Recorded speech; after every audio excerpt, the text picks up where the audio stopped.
आज आपल्या मीरा भाईंदरमध्ये येणार आहेत उपमुख्यमंत्री. त्यामुळे काय चाललंय मी तुम्हाला दाखवतो. पूर्ण मीरा भाईंदरमध्ये नाही बघा, मी सकाळपासून बघतोय ना, हे जे रोड जे पण खड्डे आहेत, जेवढे खड्डे तुम्हाला मीरा भाईंदरमध्ये दिसतील तिथे स्पीड ब्रेकर बनलाय. हे खड्डे हा रोड पूर्ण जो मीरा भाईंदरमध्ये जेवढे रोड खड्डे आहेत सगळे भरतात आहे. का? कारण की आज कोण येणार आहेत?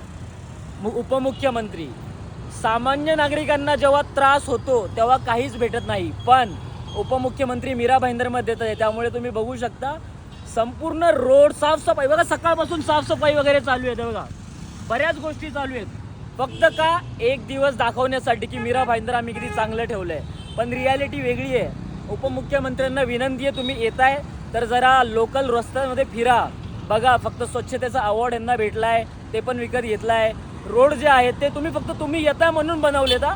हे तुमच्या समोर आहेत बघा. आता अजून ते डांबर गरमच आहे. पूर्ण मीरा भाईंदर फक्त ह्याच्यासाठी की तुम्ही येता म्हणून बनवलंय. थोडं राहावा इथे महिनाभर, म्हणजे तुम्हाला पण कळेल काय चाललंय मीरा भाईंदरमध्ये.